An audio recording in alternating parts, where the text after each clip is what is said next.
Olá, bem-vindos ao nosso Conversa Startup Podcast, nesta nova temporada que começa agora em 2021. Neste podcast vamos conhecer as histórias da nova geração de empreendedores angolanos e aqueles que apoiam o crescimento do ecossistema startup em Angola e em África e no resto do mundo. Estas vão ser conversas únicas com pessoas que estão a usar a tecnologia, o empreendedorismo e inovação para moldar o futuro de Angola, África e quem sabe do mundo. Hoje a minha convidada é uma pessoa muito dinâmica, ela é jovem mesmo, muito jovem de espírito, apesar de ter já uma grande experiência. Muito bem-vinda, Aimé Pérez-Cogle. Obrigada, Wanda. Obrigada por esta oportunidade e realmente estou muito grata por este convite e poder partilhar alguma da minha experiência nesta interessante conversa. Ótimo. Aimé, a maior parte das pessoas não faz a mínima ideia, mas tu és uma verdadeira pioneira aqui no nosso ecossistema que está ainda em fase embrionária. Vamos começar, eu começo sempre a perguntar aos convidados e convidadas para contarem um pouco a sua história e os nossos ouvintes vão dar conta. Tens um sotaque ligeiramente diferente, eu também, não é? Mas não quer dizer que somos totalmente estrangeiros, não. Somos angolanos com diferentes backgrounds. Agora escapa-me dizer isto em português. Mas, Aimé, conta-me como é que tu começaste? Bom, eu sou cubana, eu nasci em Cuba, e também sou angolana. Eu estudei em Ucrânia, né? Tudo isto começou com os meus estudos, né? Na minha época mais jovem. Estudei na Ucrânia, antes era a União Soviética. Estudei lá numa universidade de engenharia industrial e de aí depois comecei a interessar-me pelas tecnologias de informação quando regressei ao meu país. Que isto estamos a falar em estamos que ano? falando aqui, eu sou do grupo que começou no ano 81, acabei ainda nem era no ano nascida. 86, no ano 86, regressei a Havana no ano 86 e comecei a trabalhar logo a seguir. Tive a oportunidade única de conhecer pessoas muito interessantes, que até hoje são meus amigos, naquela altura eram meus mentores, os meus, como se diz aqui comumente, chefes, mas eram meus amigos e meus mentores, que me introduziram em tudo isto que hoje é redes, conectividade, porque começavam em Cuba os primeiros projetos de interligação e de transmissão de dados. Então aí é onde que eu comecei a minha introdução nestas tecnologias de informação. E vieste para Angola já nos anos 90, não é? Sim. E a Aimé, como eu estava a dizer, ela faz parte da equipa que fundou, podemos considerar se calhar a primeira startup angolana e que que fez parte da equipa que fez a primeira chamada Exit, a primeira saída bem sucedida de uma startup angolana. Aimé, conta-nos essa história, conta-nos como é que vocês começaram a empresa, qual era a empresa e como é que foi depois o percurso até a saída, não é? Que foi a compra por uma outra empresa. Conta-nos um bocadinho este... Bom, realmente foi um percurso muito interessante que moldou toda a nossa vida, né? Até hoje. Eu conheci o atual, que é meu esposo hoje, conheci na Rússia. Ele é engenheiro informático e isto obviamente teve muito a ver com os próximos passos, né, a seguir, as decisões que tomamos a seguir. Nós Bem, como todo estudante, começamos esses nossos namoros e tudo acabou em casamento. E então o Silvio Almada começou a viver em Cuba, e aí ele também conheceu estes nossos projetos, né? Naquela altura, na Academia de Ciências de Cuba, no Centro Nacional de Intercâmbio de Dados. E aí começamos a nos interessar como, de facto, este tipo de projeto, este tipo de serviço, poderia ser também implementado em Angola, já que tínhamos a ideia de regressar, porque ele tinha que regressar e, obviamente, tinha que o seguir. E então começamos a investigar, a entrar em contato com outros africanos. Nessa altura, estamos falando do ano 93, 92, 93, aqui estavam as coisas um bocadinho mais complicadas, mas mesmo assim o Silvio conseguiu fazer muitos contactos com os primeiros projetos de correio eletrônico e de transmissão de dados aqui em África. Conhecemos muita gente que hoje até estão alguns já infelizmente falecidos, mas outros são pessoas que estão até no Hall of Fame da Internet Society no mundo, e que conseguimos desenhar o nosso projeto, com a ajuda também dos meus colegas e dos meus mentores lá em Cuba, engenheiros hoje que continuam também envolvidos nestas lides e que atualmente vivem fora de Cuba também. E aí nós regressamos com um projeto, na altura chamamos o projeto Alma Red, e começamos, o Silvio, que regressou primeiro, começou aqui os contactos com alguns colegas também das áreas de tecnologia de informação. Naquela altura se chamava informática apenas, e finalmente tivemos a oportunidade de encontrar pessoas que acreditaram no projeto. Na altura quase ninguém acreditava que de facto já existia internet nessa altura em Angola? Nessa altura não existiam alguns projetos de correio eletrônico, e dos mais destacados era o projeto Angonet, que estava liderado aqui pela Development Workshop, uma ONG canadiana, pelo Alan Kane, que é realmente uma pessoa muito empreendedora e que acreditou no nosso sonho, porque o nosso sonho era precisamente esse, interconectar O que é que vocês pensavam na altura? O que é que vocês queriam? Qual era a vossa visão? Era serem o quê? Passado 20 anos? A nossa visão na altura era, o nosso sonho mesmo era um mundo sem fronteiras. Era o que nós chamávamos, a nossa ideia. Era as fronteiras físicas de facto existem, mas em termos de conectividade e de transferência de informação não tem por que existir as fronteiras. As pessoas se podem comunicar e podemos nos interligar e participar juntos numa construção de algo melhor.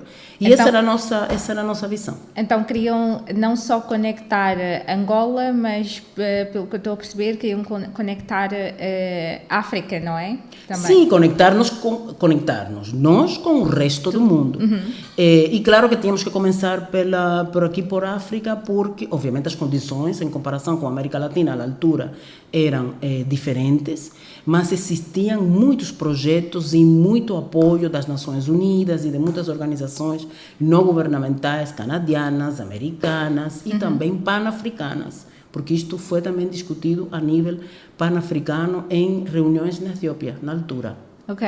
E depois, então estamos aqui a falar, estávamos nesse ano, era de 90 e... Sim, já estamos falando aqui 94. 94. É quando já nasceu minha filha. Ótimo, fantástico. E então, depois, como é que foi o vosso percurso? Que desafios é que vocês encontraram na altura e como é que ultrapassaram estes desafios? E depois até chegar à parte que vocês tiveram esta saída, não é? Porquê tomaram essa decisão? Bom, o que é que vos motivou? Nos motivou, né? Realmente começamos então, nos juntamos participamos junto com a Development Workshop em continuar a desenvolver o projeto Angonet com algumas tecnologias disponíveis na altura. E começamos o serviço de correio eletrônico. Depois, continuamos com a nossa ideia de não ficar apenas pelo correio eletrônico, passar mesmo para full internet. Na altura chamávamos assim, bom, temos que ter aqui internet completa, né? Com todos os serviços que a tecnologia na altura oferecia. Aí apareceram tivemos a sorte de ter contactos com outras empresas de informática que também estavam na altura muito interessadas neste tipo de projeto. Igualmente, também apareceu a oportunidade da própria regulação a nível nacional facilitar o surgimento e o licenciamento de empresas para serviços de valor acrescentado. Na altura era assim que se chamava esses serviços. E então nós conseguimos criar a empresa. Na altura a empresa chamava-se Epacom, que era precisamente uma sociedade onde estávamos nós, Alma Service, e também nos juntamos com a empresa na altura muito ativa na formação e desenvolvimento de serviços informáticos e de aplicações informáticas, que era a Sinform. Okay. Então criamos foi uma equipe muito dinâmica. Vocês eram quantos? Nós na altura começamos um grupo pequeno. A Sinform era uma empresa de pequeno porte, mas com um grande rol no mercado de informática, na parte de formação e também na parte de desenvolvimento da programação. Nós éramos poucos, portanto estamos falando aqui de 20 a 25 pessoas. Depois chegamos a muito mais, fundamentalmente quando finalmente em 1996 conseguimos, depois de muito esforço, enfim, conseguimos ligar a internet, com o apoio, obviamente, da Angola Telecom, do INACOM, de todas as instituições que tinham que ver realmente com este processo, e transferir os clientes que já estavam utilizando o correio eletrônico para utilizar a internet full, né? Poder navegar. Começamos a desenvolver páginas. Aquilo foram tempos mesmo muito interessantes. E criamos uma atração muito boa de muitos técnicos e engenheiros angolanos que na altura estavam a regressar ao país e se juntaram ao projeto, e já éramos para lá uns 50, 70 pessoas quase. Ok, e falando aqui, foi difícil encontrar talento? Ou nem por isso, ou já havia um leque de engenheiros É interessante esta pergunta, Wanda, porque existia sim um leque de engenheiros e de técnicos no país muito focados na programação. Naquela altura eu até fiquei surpresa de ver como é que tínhamos acá angolanos a desenvolver muitos sistemas e muito software, fundamentalmente para soluções ERP, para as empresas. Portanto, nesta parte não foi muito difícil. O que foi mais difícil foi, de facto, entrar nesta parte de networking, de redes. A parte de conectividade, a parte de aprender e de estudar Unix, Linux. De facto, não era comum. Sim, não era comum na altura. Eram novas tecnologias. Exato, eram novas tecnologias, uma nova maneira de ver como é que de facto a interligação das máquinas funcionava.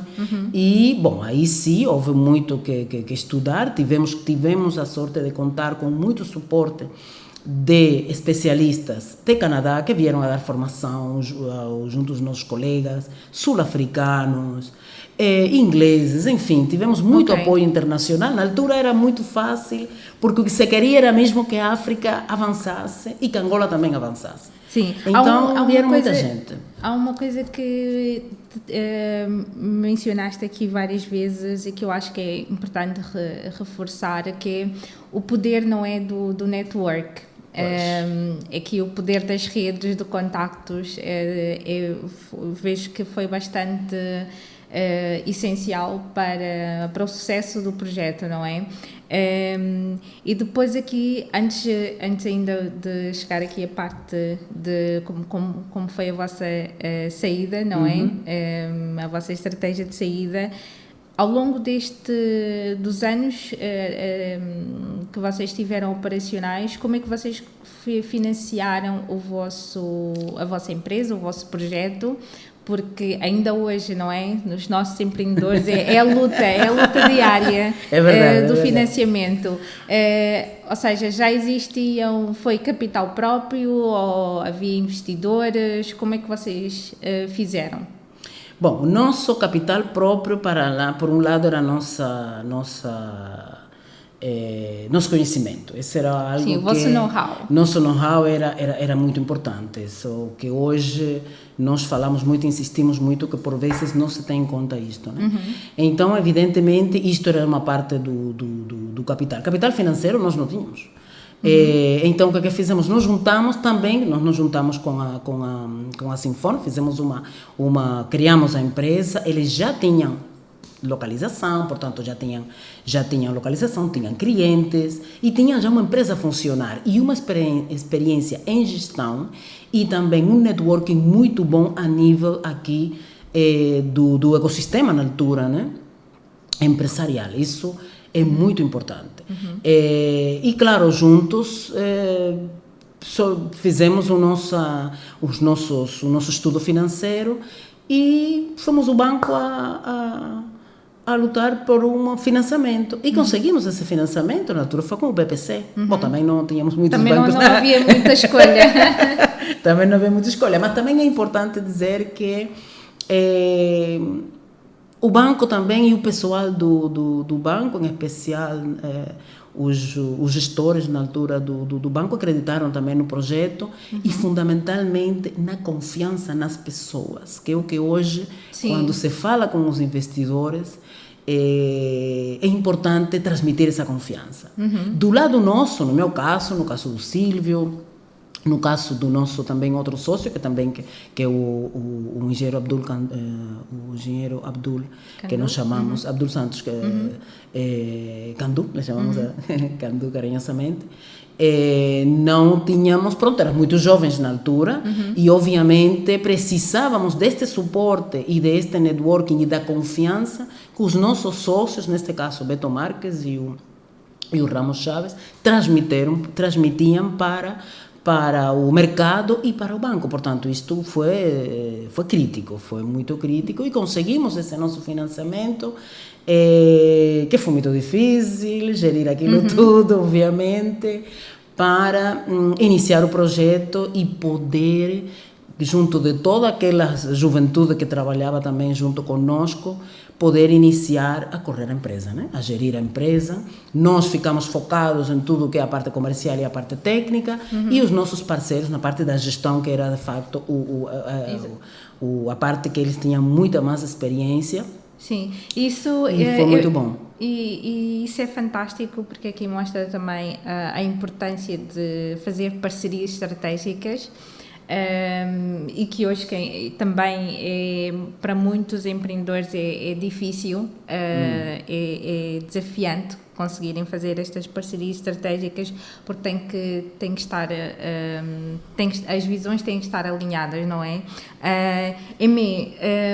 Queria agora entrar aqui um bocadinho, antes de entrarmos aqui um bocadinho na atualidade. Então conta-nos como é que foi então esse vosso exit. Bom, ali nós, começou a Eboneta a funcionar, entrou em funcionamento em 1996, o serviço do ISP, e ali estivemos vários anos. Depois nos juntamos, fizemos uma associação, uma nova empresa, a Nexus, com a Sistec, com a Net Angola, que foi também o segundo ISP que logo saiu logo no mercado, e para criar uma empresa de telecomunicações, porque já estava em função, já tinha licenciamento, sim, não, e já tínhamos finalmente a nível de regulação autorizações para poder licenciar e criar empresas privadas de telecomunicações, telecomunicações fixas. Ok. Na altura, Então né? esse Chamava-se era o assim. vosso objetivo. E este criar... que era, exato, ir evoluindo para uma empresa de telecomunicações, por isso nos juntamos, criamos a Nexus. Na Nexus conseguimos desenvolver os serviços já não apenas de internet, mas também dados e voz. E logo, anos depois, 2005... Podiam ter sido, vou dizer, a primeira Unitel, sem ser Unitel. Mas eram telecomunicações fixas na altura. O licenciamento foi feito assim, pronto, de propósito para ter diferentes empresas. E na altura, quando nós criamos a Nexus, na verdade ainda não estava muito evoluído este assunto da parte móvel. Mas claro que era algo que todo mundo tinha mesmo em mente, porque sempre, pronto, todo mundo sabia que era a galinha, né? Sim, era o futuro. era a galinha. Mas pronto, o licenciamento era esse, e nós tivemos que, obviamente, cumprir com estas condições, estes requisitos, e foi assim que estivemos a funcionar vários anos. Criamos um grupo de clientes nos diferentes segmentos, fundamentalmente segmento empresarial, também pequenos escritórios e a nível individual muito pouco, porque tínhamos sempre o desafio da última milha. Sim. A última milha sempre foi um desafio. Vocês foram depois, então, foram comprados pela... Depois, exato. Depois... pela MS Telecom, exatamente. Não é? Depois... Isto foi em que ano? Isso mesmo. Estamos falando de 2005. 2005. Aí é que foi o nosso chamado exit, né? Que é quando se decide... esta venda da Nexus para a Sonangol, para a MC Telecom. Okay. E aí é que todos nós passamos a trabalhar na MC Telecom, que foi já a nossa parte corporativa como empresa de telecomunicações também, não é? Ok. Nossa experiência ali. Então, isto aqui tinha ainda muito pano para manga para falarmos sobre todo este percurso, não é? Foi interessante. Agora queria entrar aqui um pouco neste teu interesse. Já percebemos, não é, de onde vem o teu interesse por tecnologia, aqui pelo nosso ecossistema tecnológico. E uma coisa que eu não mencionei no início, a Aimee é a líder e uma das fundadoras, não é, do capítulo do Founder Institute Luanda. Fala-nos um bocado o que é o Founder Institute, o que é que faz o Founder Institute e como é que tu então embarcas neste desafio. Pois, o Founder Institute, pronto, o Founder Institute é uma aceleradora, né, de startups a nível global. É a maior aceleradora de startups na fase inicial, que geralmente chama-se a fase pré-semente, né, ou pre-seed. E ainda na fase de ideação, ou seja, exatamente. A pessoa ainda nem sequer tem um protótipo, nem nada, ainda só tem uma ideia. Sim, a pessoa ainda ou tem uma ideia, ou quer empreender, quer ter o seu próprio negócio, não sabe como. E é precisamente isto que nós, durante o programa de aceleração, ajudamos a estes empreendedores a se focarem em identificar problemas para, de facto, criar as soluções a esses problemas. E por que me interessei por isto, pelo empreendedorismo fora da caixa, fora do que é uma corporação, fora do sistema empresarial, digamos, convencional? É precisamente porque a inovação exige velocidade, exige uma postura que por vezes não é possível dentro das corporações que têm, evidentemente, planos, têm uma estrutura e têm objetivos também muito específicos e para cumprir. Me di conta também, com o tempo, né, com a experiência e os anos, que um profissional não deve apenas vender, digamos, nós temos o nosso tempo. Então, nós temos o nosso conhecimento.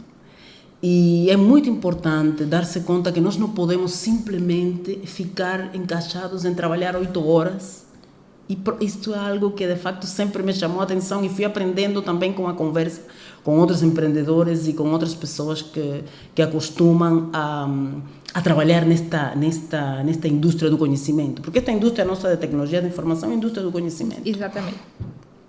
E o tempo é limitado. O tempo é um recurso que é limitado. Mas o conhecimento não. E então nós temos, de facto, eu di conta que eu podia contribuir também para, fundamentalmente, formar um bocado, passar a minha experiência para os mais jovens e criar também, porque eu gosto de criar negócios pequenos, de criar pequenas empresas, gosto de desafios mais que me motivem muito, que me motivem bastante. E por isso interessei-me em ver como é que de facto funcionava algo que eu não conhecia. Porque eu não conhecia na altura o ecossistema de empreendedorismo. Eu estava na inovação, neste caso estamos a falar nas tecnologias mais corporativas. De empreendedorismo tecnológico. Tecnológico, sim, empreendedorismo tecnológico. Não conhecia como é que isto de facto funcionava. Então comecei-me a interessar e conversar com outras pessoas sobre isto. Um amigo que na altura era nosso cliente, mas também era nosso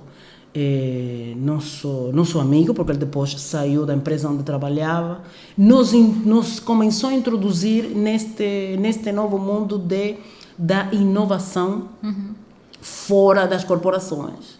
Como é que funciona.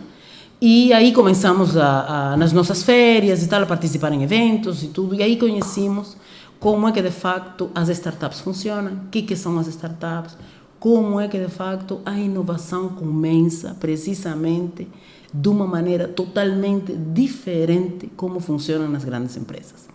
E de facto foi para mim apaixonante. Sim. Foi para mim bastante apaixonante isso.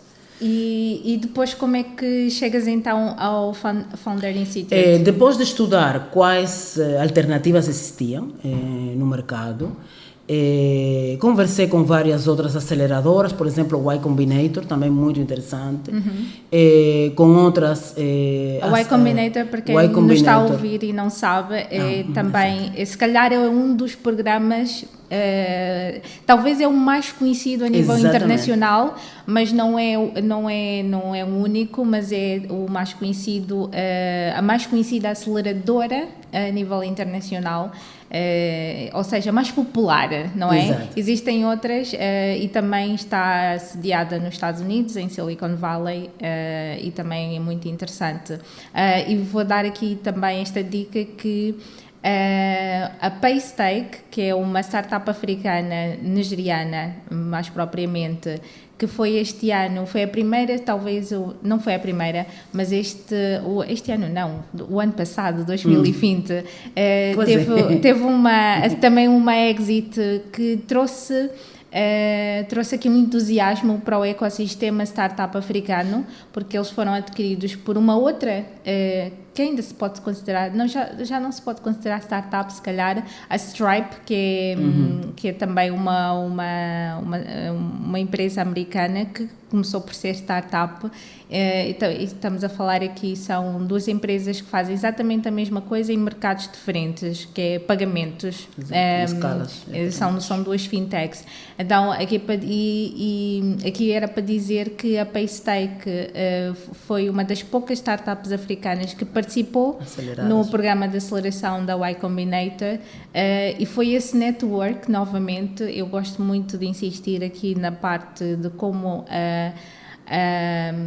as redes de contactos são extremamente importantes para alavancarmos aqui os nossos projetos.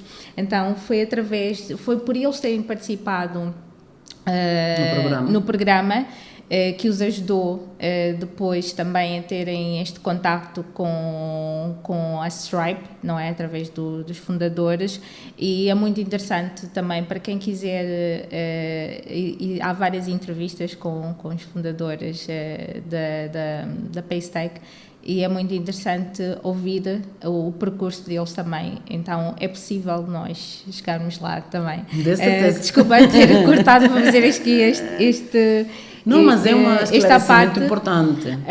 Mas então o Founder Institute, acho que ainda muitas pessoas que não conhecem o programa. O Founder Institute é um programa para quem ainda está na fase de ideia, não é? Para quem ainda não sabe bem como estruturar a sua ideia de negócio. Quais são os próximos passos a dar, e o Founder Institute é um programa que já agora de quanto tempo? É um programa de 18 semanas máximo, digamos para lá 3, 4 meses máximo. Ok, é um programa, e normalmente os programas de aceleração têm normalmente esta duração de 3, 4 meses, raramente 6 meses e muito, muito raramente mais um ano. Porque é exatamente isto, é acelerar num curto espaço de tempo, de fazer com que as ideias, não é, startups, seja já ainda em fase de ideia ou em fase já de MVP, o chamado produto mínimo viável ao crescimento, é ajudá-las a passar para o próximo nível. E então o Founder Institute é um programa que ajuda a fazer isso ainda na fase de ideação, e não é um programa gratuito, não é? Não. É um programa pago. Exato. Porquê é que é um programa pago? É um programa que é pago, um programa muito intenso, que reúne condições que eu acho muito importantes, e que se muitos de nós inicialmente tivéssemos tido estas oportunidades, obviamente, pronto, as coisas seriam também mais aceleradas. Né? Reúne aquele trabalho com o talento dos jovens, desde o início, que é muito importante para criar esse mindset de inovação, esse mindset de empreendedorismo, de pesquisa, de observar o que rodeia. Também algo que para mim é muito importante é a mentoria, porque é a mentoria que ajuda os empreendedores, aos novos empreendedores, a entender o percurso dos outros, essa passagem de experiência e esse acompanhamento que os mentores fazem de passar e aconselhar aos nossos empreendedores quais são as alternativas, quais foram os erros, que a experiência que eles tiveram, positivas e negativas, e como é que isto pode, de facto, moldar o percurso e a jornada deste empreendedor. E também a outra fator que eu acho muito importante é o programa em si. O currículo do programa. O currículo do programa tem algo que é importante, que pode ser flexível em função da localização, porque nós temos aqui no nosso Founder Institute África, onde estão as 15, 17, já somos com 17 cidades. 17 cidades em África. Cidades em África, realmente está a crescer muito. Sim, porque o Founder Institute está em mais de... Sim, já estamos em quase mais de 150 cidades. 150 cidades pelo mundo fora. No Brasil está em 12, 14 cidades, no Brasil, apenas no Brasil. Bom, ali o ecossistema é muito dinâmico. Em África começamos, nós fomos o quinto quinta cidade aqui na África. O terceiro país, se não me engano, de língua portuguesa, não é? Depois de Brasil, Portugal. Exatamente, e o terceiro depois de Portugal, porque o Brasil foi primeiro, depois Portugal, depois aqui. E depois acá. E hoje já estamos em várias cidades aqui em África, aqui nos nossos países vizinhos, né, também já estão. E algo que é muito importante é esse currículo, que pode ser flexível. Podemos incluir temas que por vezes não são tão interessantes nossas geografias, mas que acá são críticos devido precisamente as características do contexto são diferentes. E mencionaste aqui a parte dos mentores, muito importante, e aqui o Founder Institute tem um leque de mentores que são também, uma boa parte deles, pessoas que criaram empresas. Fundadores também de empresas. São fundadores. Acho que esse também é o objetivo do programa, de que os mentores sejam pessoas que passaram por essa experiência, ou seja, de transformarem uma ideia numa empresa. Isto é uma das mais grandes valias aqui para o programa. Muito importante. E agora gostava de saber... Me falaste importante, porque que paga-se, né? Porque sim, não é porque que se paga? Olha, quando fizemos este estudo, este levantamento das diferentes opções, nós achamos que o programa não devia ser um programa gratuito. Primeiro porque nós próprios que criamos, que iniciamos com esta ideia, temos a visão de que a gratuidade não leva a nada. E é importante as pessoas sempre fazerem um esforço sim, mínimo que seja, mais, para valorizar o seu próprio tempo e o tempo dos outros, e também valorizar o programa em si, e não há problema nenhum em não conseguir continuar, porque há outros fatores na vida que impedem a este empreendedor continuar. Ele pode parar e continuar no próximo programa sem ter que voltar obviamente, a fazer de novo o pagamento. Mas o que é importante é não perder tempo nem do empreendedor, nem dos mentores, e não valorizar o programa. Por isso era algo que eu acho muito importante. E depois, por quê? Porque a experiência dos mentores, a própria qualidade do programa, a preparação com que os nossos empreendedores saem, apresenta um valor adicional no nosso mercado. E isso tem que ser valorizado. Exatamente. Tem que ser valorizado.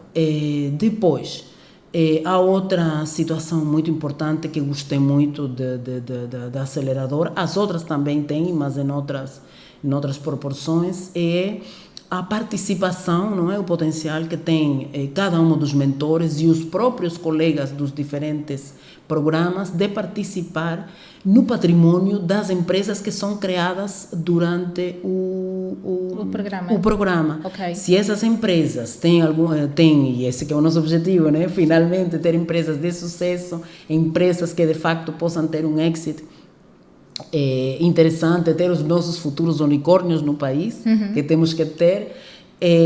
Realmente, quando isto acontece, os nossos mentores e o próprio Founder Institute local e o Founder Institute em Silicon Valley e os próprios colegas dessa empresa que tem esse investimento importante participam desse equity com 1% cada um. Ou seja, portanto, é 4% saem todos a ganhar. Saem todos a ganhar. E é uma maneira de devolver à sociedade, à comunidade, aquilo que durante o meu tempo de formação também eu recebi. Exatamente, e isso é uma excelente abordagem aqui, não é? De motivação e trazer aqui entusiasmo de participação, mas é preciso acreditar, é preciso acreditar. Exatamente, como dizem os coaches, é preciso acreditar. Fala-nos, o Founder Institute agora vai na terceira turma, não é? Sim, se não me engano, sim. vai na terceira turma. Tem neste momento quantos graduados? Graduados aqui no sentido, tem quantas empresas que passaram pelo programa e ou melhor, empreendedores, não é? Que passaram pelo programa e criaram as suas empresas. Quais são os resultados que já podes partilhar connosco, de quantos graduados já tem o Founder Institute Luanda e em que fase é que eles estão, não é? Se já tem assim algumas histórias positivas que podes partilhar em termos de sucesso, não é? Talvez aqui sucesso é um bocado relativo porque ainda são startups que estão a começar, então, e no nosso mercado ser startup leva ainda mais tempo do que lá fora, mas podes aqui partilhar connosco alguns dos resultados destes 3 anos, não é? Sim, olha, nós já tivemos 2 programas, vamos a começar o terceiro. Durante estes 2 programas foram graduados 20 empreendedores que criaram 19 empresas, porque alguns fizeram sociedade mesmo dentro, né? Que é o caso, por exemplo, a Narulin, são dois empreendedores que se juntaram. Dessas 19 empresas, nós temos 14 startups que estão operacional, portanto, estão a continuar o esforço e a continuar o foco no negócio, no desenvolvimento dessas startups, e é algo que realmente é desafiante. É desafiante porque passar o programa, tu sais do programa com uma empresa estruturada, mas com um produto minimamente, portanto, desenhado, com algum teste no mercado, mas evidentemente tens que depois dar continuidade com foco nessa empresa para Exatamente. chegarmos àquilo que a todos nós nos interessa, é ter traction, vender, Sim. provar de facto no mercado e crescer. Isso que é o desafio maior das nossas startups. Então, nós, 14 delas continuam operacional, temos sim histórias interessantes, fundamentalmente nos últimos anos, fundamentalmente no ano 2020, startups, tanto do primeiro cohort como do segundo cohort, participaram em vários concursos com muito êxito, com muito sucesso, em termos de participar já é encorajador e é um desafio, porque tu tens que apresentar o teu negócio perante painéis de júri que não sempre, quer dizer, tens que conseguir convencer o júri de que a tua startup é a tal, né? Então, que o teu negócio é viável, etc., e escalável. E depois tivemos também algumas empresas que não só apenas participaram em concursos a nível nacional, mas que também a nível internacional. E isto, de facto, nos enche bastante de orgulho a todos nós, a nós todos na família do Funding Institute Luanda e no ecossistema. Sim, e onde é que quem tiver curiosidade de saber quem são os graduados, onde é que se pode encontrar essa informação? Nós, neste momento, já temos o nosso portal, que estamos, o nosso portal localizado acá para as nossas, no contexto nacional, no contexto angolano, filuanda.ao, já está no ar? Já vai sair no ar agora quando sair o terceiro programa. Ótimo. E então agora estamos... Fiquem atentos, filuanda.ao. Porque o portal geral, a nível global, é fi.co. Aí está toda a informação, mas esta informação toda está em inglês. Sim. Nós discutimos muito com o FI, com o Funding Institute SQ Office, que a língua ainda é uma barreira. A língua é uma barreira muito grande, e fomos o primeiro de todos os aqui em África em avançar com este projeto de termos toda a informação em português. E agora temos aqui os nossos seguidores, os francófonos, que andam a fazer também a mesma coisa, porque a barreira, de facto, é importante. E temos, sim, estas startups estão todas listadas lá, estão todas com a informação atualizada. Obviamente, alguma informação é pública, outra informação não é. É apenas pública, digamos, para os mentores e os parceiros do programa, que tem a ver com como é que essa empresa vai avançando. Mas do resto está todo público, quem são os fundadores, qual é o negócio, qual é o sector, em quais dos objetivos de desenvolvimento sustentável é que este negócio, este produto está focado. Enfim, toda esta informação, os advisors, os conselheiros, que é algo muito importante, que eu acho que marcamos uma diferença no ecossistema. As nossas startups saem sempre com este detalhe, né? Tem que, de facto, trabalhar com conselheiros, com os chamados advisors. Sim. Isto é muito importante. Tu mencionaste aqui que são 14 empresas que estão ativas.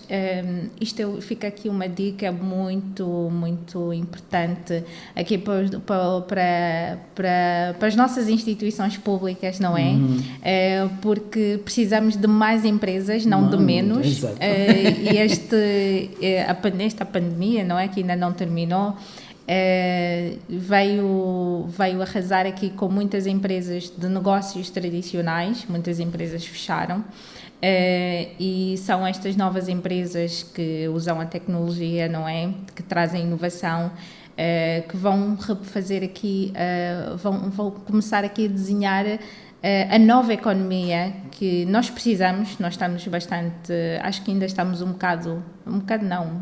bastante atrasados em muitos aspectos no que toca à economia do conhecimento, a economia da era digital, e são programas como este do Founder Institute que ajudam então as pessoas a criarem estas empresas que vão ajudar a criar empregos. E aqui não estamos a falar de qualquer tipo de empregos, não é? Estamos a falar de empregos da era da economia do conhecimento, que são normalmente empregos mais qualificados também, empregos, e sendo mais qualificados também mais bem pagos, porque estamos a falar de empresas que precisam de engenheiros, não é? Precisam de programadores, de designers, de marketeers digitais, que precisam de desenvolvedores de negócio digitais. Então aqui há várias oportunidades de surgir um novo tipo de economia, de mercado, e aqui vem novamente o desafio das competências, talento. Eu queria que pudesses partilhar aqui connosco, aliás, uma pergunta que eu não fiz ainda, e também vai de encontro aqui esta questão do talento.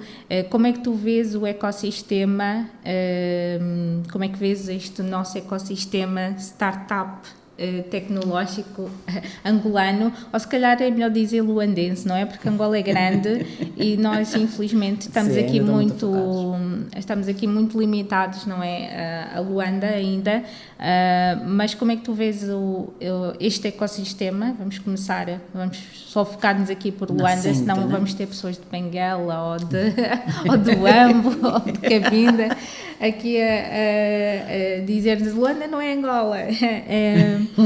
Então, diz-nos como é que tu vês aqui o nosso ecossistema em termos de... em que fase é que tu achas que nós estamos? Quais são os desafios e quais são as debilidades que nós ainda temos que ultrapassar e quais são as oportunidades também? Olha, Wanda, eu sou otimista por natureza. Por natureza. Então,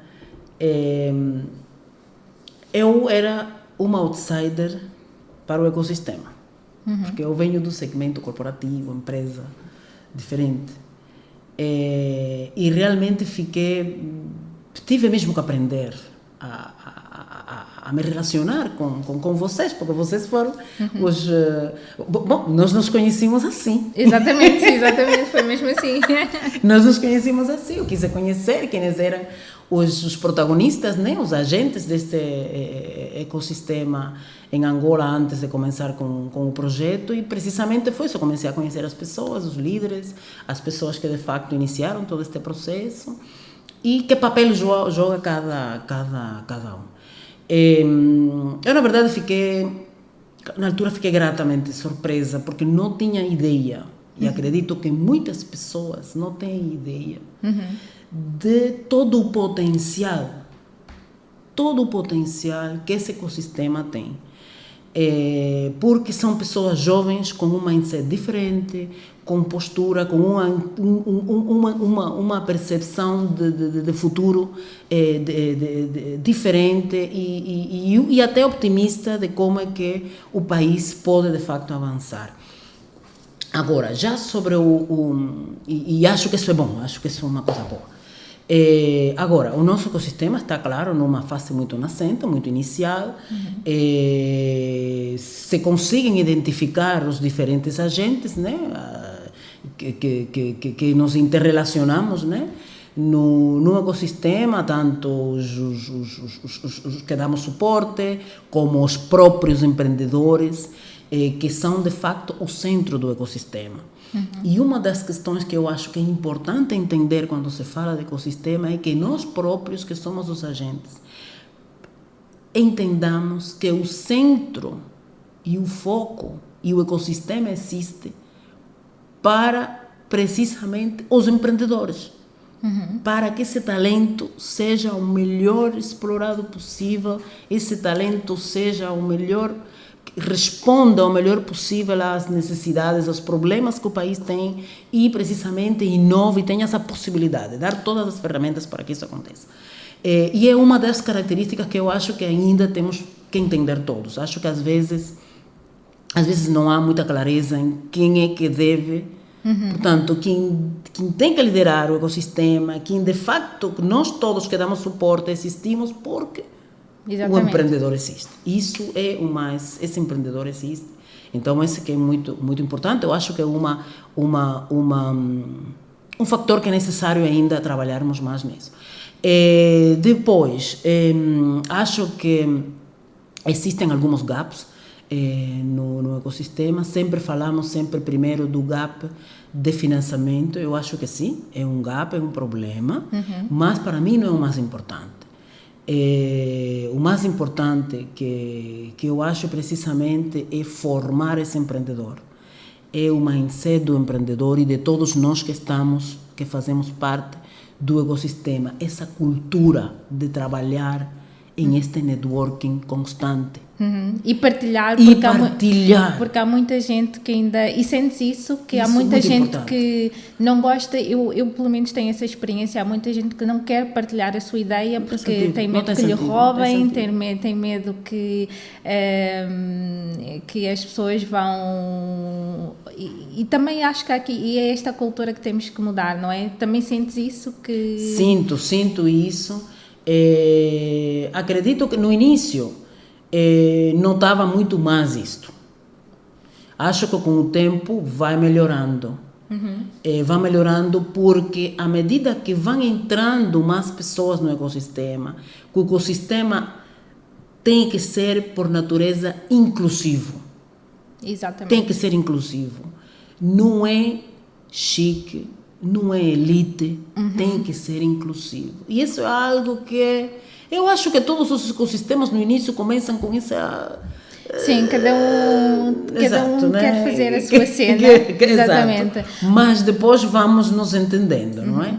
E acho que isto, aqui temos ainda um caminho para andar. Temos aqui um caminho para andar, mas mais inclusivo é o ecossistema.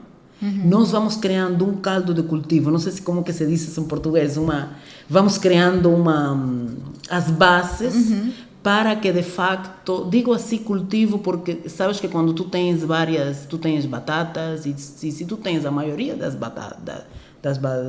batatas que estão em boas condições, claro que aquela que não está em boas condições é logo identificada e retirada. Exatamente. E floresce tudo, né? Nós conseguimos, isso mesmo acontece em qualquer ecossistema, em qualquer empresa. Temos que sopesar, tem que pesar mais. Sim, é um processo. É um processo. É um processo. Então, é esse o processo que eu acho que estamos...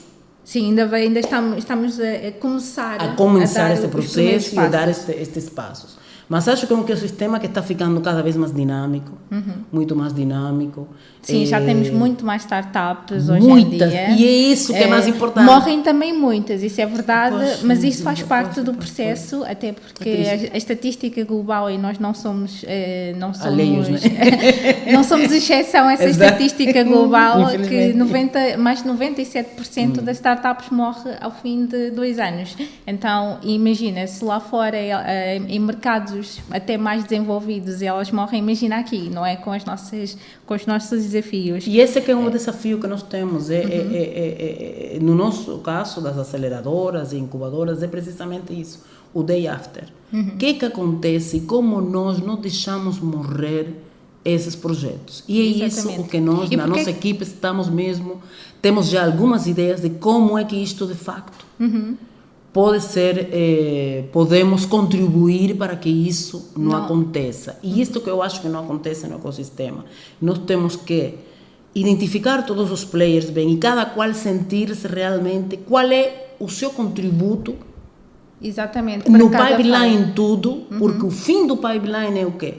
São as startups com sucesso. Exatamente. Isso que nos interessa. Nós temos que olhar para para o fim do pavilhão e cada um ir entrando em cada uma das faces. É isso que eu acho que é importante organizar.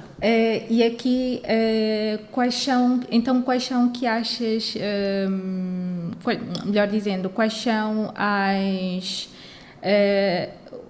o que é preciso ser feito para as startups não morrerem? Ou primeiro, a primeira questão, porque é que as nossas startups aqui morrem, na tua opinião? Veja, nós próprios das nossas startups, já viste, né? De 19, 14 apenas estão, portanto, há um gap ali de algumas que não continuaram. E por que não continuam estes projetos? Eu acredito que nos outros projetos é a mesma, nas outras aceleradoras e sucede a mesma coisa, é porque o foco exige dedicação. O foco no negócio exige dedicação. Exige uma postura de deixar algumas outras tarefas, alguns outros interesses para me focar naquele projeto que eu criei. Isso depende diretamente do empreendedor. Ali não há ninguém, nem com dinheiro, nem sem dinheiro, nem com nada. Se o empreendedor, propriamente, ele não tem a consciência de que ele se tem que focar e tem mesmo um sacrifício, a jornada de empreender é sacrifício. É gostosa, para quem gostamos disso. Sim, mas é muito sacrifício. Mas mesmo. É muito sacrifício. Dá gozo, mas choras. É aqui, como diz o ditado, sem dor não há ganho. Exatamente. Então, isso é a primeira questão. A postura do empreendedor de entender que tem que passar por esta jornada e tem que tomar decisões prioridades. Exatamente. Depois disso, claro que os recursos, obviamente, os recursos e todo o suporte que é preciso para que este empreendedor, de facto, consiga, de facto, focar-se no negócio. É aqui onde o suporte externo já joga um papel fundamental. Exatamente. E isto não existe. E mencionaste aqui algo que realmente é também uma luta que eu tenho, não vou dizer diariamente, mas sempre que alguém me vem apresentar uma ideia, é esta falta de foco. E antes de chegar à parte da dedicação, eu diria mesmo a falta de foco, porque as oportunidades no nosso mercado são tantas que as pessoas querem fazer tudo ao mesmo tempo. E então eu vejo muito isso, principalmente para quem ainda está nesta fase de ideia, que quer começar a fazer uma coisa e depois quer começar a fazer outra coisa. Então mencionaste muito bem aqui a parte do foco e dedicação. Nós estamos já na nossa reta final, que ultrapassamos um bocadinho o nosso tempo, mas não faz mal, porque é uma conversa, ainda tinha tanta coisa aqui para podermos falar. Fazer uma outra conversa. Vamos ter que ter uma outra conversa, sim, para falarmos mais sobre o ecossistema e o impacto de iniciativas como o Founder Institute, que eu acho que é extremamente importante para alavancar o crescimento do nosso ecossistema empreendedor tecnológico. Agora queria pedir-te para... há uma pergunta que eu costumo também fazer muito às pessoas. Eu gosto que pudesses partilhar aqui connosco algum livro ou algum... Eu até anotei aqui. Tens um livro que... Não. Então partilha connosco um livro que te inspire e que queiras partilhar, porque a leitura é definitivamente muito importante para moldar-nos, para desenvolvermos é um problema, o nosso pensamento, abrir-nos a mente. Então, e eu vou pegar aqui num ditado que o meu avô dizia sempre, que é: uma nação que não lê não prospera. Pois é. E então eu gosto sempre de incentivar aqui a leitura. Então partilha connosco qual é... Olha, bom, há muitos livros, pronto, que sim, podes partilhar mais que um, estás à vontade. Não, mas pronto, da literatura geral há vários que me impressionaram e que marcaram para sempre a minha... Mas não vou falar desses, como estamos falando aqui de empreendedorismo, de inovação. Há um livro que a mim me impressionou bastante, e ainda não estava digamos, muito vinculada neste ecossistema de empreendedorismo, mas como a minha área de pesquisa e desenvolvimento de negócios, pronto, interessei-me por este livro e a partir de uma conferência em que participei na África do Sul, de facto, fiquei impressionada. E é precisamente um livro, de certeza que já tu conheces, que é o Business Model Generation. Oh, sim. Sim. Porque, para mim, que tive uma experiência diferente, em termos de criação de negócios, de criação de produtos, de marketing, etc. Isto mudou, me impressionou muito. A maneira, pronto, marcou a mudança, para mim, de como pensar novamente no negócio. Eu adorei. E, de facto, as séries todas eu vou lendo, porque são várias séries. Sim, as tem séries várias estratégias são várias séries. Portanto, isto eu acho que é muito bom. Existe em versão também portuguesa. Sim, o Business E Model existe a versão Generation também em espanhol, em Portugal. Sim, tem existe. várias traduções. Então não temos desculpa para não ler se o problema fosse a língua. Sim, é só para... Então, nós depois vamos colocar na descrição o título do livro para que as pessoas possam encontrar facilmente. Não, é realmente impressionante. Impressionante. E na minha opinião, devia ser leitura obrigatória para qualquer chamado ecosystem builder, não é? Para qualquer pessoa que queira ajudar a crescer o ecossistema, devia ler, é um dos livros que eu acho que devia ser leitura obrigatória. E muito obrigada pela tua partilha. Agora, mesmo para terminar, eu quero pedir-te que possas então partilhar aqui connosco, ou melhor dizendo, se tiveres que dar um conselho a quem nos está a ouvir e queira começar a empreender, ou já começou, mas ainda está numa fase muito inicial, e não só, qual é esse conselho que tu queres dar aqui e deixar aqui aos nossos ou empreendedores ou aspirantes empreendedores angolanos? E não Olha, só. eu na verdade tenho 3 conselhos. Ok, tu foste melhor ainda. Porque são conselhos que eu aprendi, alguns já antes, né? Na minha formação, mas outros recentemente. Porque com a idade que eu tenho mentores também jovens, muito mais jovens que eu. Isso é fantástico, eu também. Sim, em toda esta história da economia digital e do blockchain, que é outra paixão que eu tenho, portanto, os meus mentores são muito mais jovens. De blockchain, lá está. Fica para outra conversa. Exato. Esses mentores são mais jovens que eu, por acaso. Bom, um dos conselhos que eu acho que é importante para qualquer empreendedor, e acho que para qualquer pessoa, mas fundamentalmente para os empreendedores na fase inicial e todas nós que nos estamos preparando para a economia digital, é de facto entender como é que funciona a economia. Como é que funciona a economia e o impacto que a inovação tecnológica tem no aumento da produtividade das empresas. Parece algo muito filosófico, mas não é.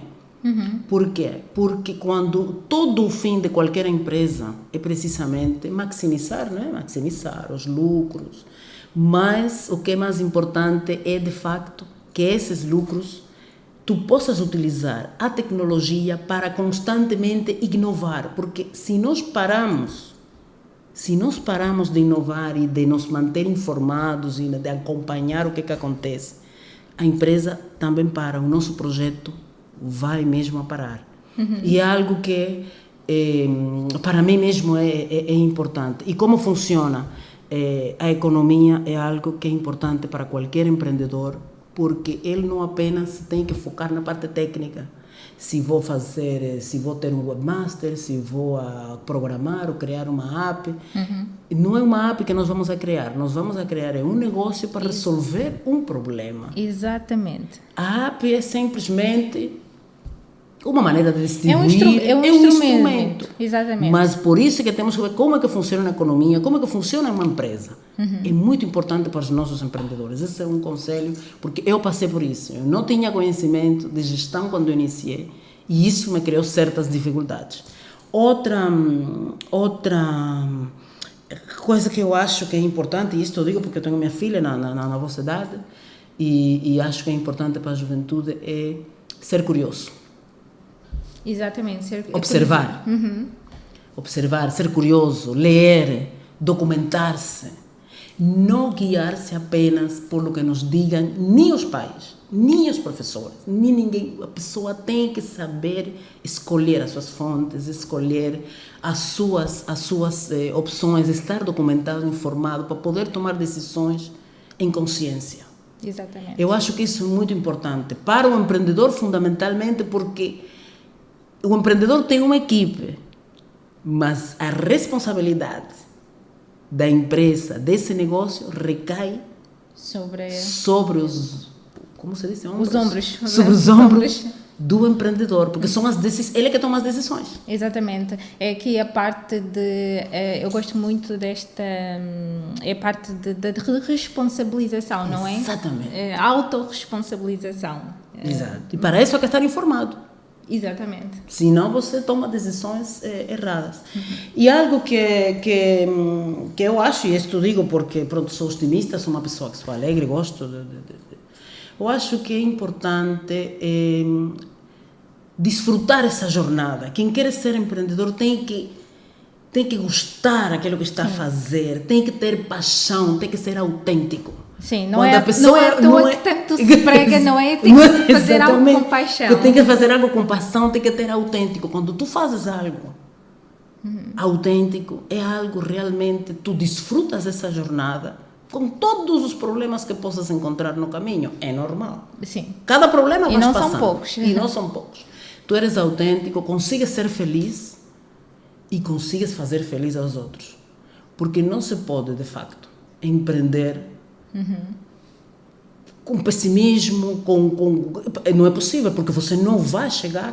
Exatamente, não vamos conseguir aguentar. Não vamos conseguir. Então eu acho que é mesmo muito importante desfrutar a jornada, ser o mais honesto consigo próprio, com as outras pessoas, também honestidade, porque isso tem a ver com ser autêntico, com ter valores, porque isso que vai ficar. Nós todos vamos deixar se diz trilha, né? Um caminho atrás, sim, né? Sim. De nós. Um rastro. Né? E então é importante que esse rastro não nos envergonhe. Exatamente. E isso é muito importante, principalmente aqui no nosso contexto angolano, não é? Porque às vezes parece que não há não há essa preocupação. Não há essa preocupação, mas muito obrigada, porque são 3 coisas que mencionaste que devia ser quase senso comum, não é? Sim. Mas nem mas sempre, não faz parte. Mas nem sempre é. Mesmo, muito obrigada. Obrigada, eu agradeço. Por esta partilha. Ficou ainda tanto aqui por dizer. E não falámos sequer de blockchain, que é uma das tuas grandes paixões também. Mas vamos voltar a ter esta conversa mais para a frente. Exato. E porque temos aqui ainda muito para partilhar, principalmente de como podemos... a IME é uma ecosystem enabler, eu nem sei como dizer isto em português, ou builder, no sentido de é uma das pessoas que apoia o crescimento do ecossistema, não é? Aqui com o Founder Institute e não só. Também não falamos aqui, mas a EME também é anjo de negócio. Exato. É uma business angel. Vamos falar sobre... Vamos ter tempo para falar ainda sobre estas questões mais para a frente neste ano que está a começar. Mas muito obrigada pela tua partilha. E nós vamos ficar por aqui nesta nossa conversa. Eu espero que quem nos está a ouvir tenha gostado deste episódio, deste primeiro episódio desta segunda temporada do Conversa Startup Podcast. E se gostaste do que ouviste, então subscreve para mais. Deixa o teu comentário, põe um like, um gosto e na plataforma que nós fazemos o podcast, que é o Clube da Misha, então podes encontrar-nos no Clube da Misha em todas as plataformas do podcast, iTunes, Spotify, YouTube, também no Instagram. Esta ação vai ajudar a espalhar esta conversa e para que chegue a mais pessoas. Muito obrigada, Emê, e ficamos por aqui. Ok, obrigada.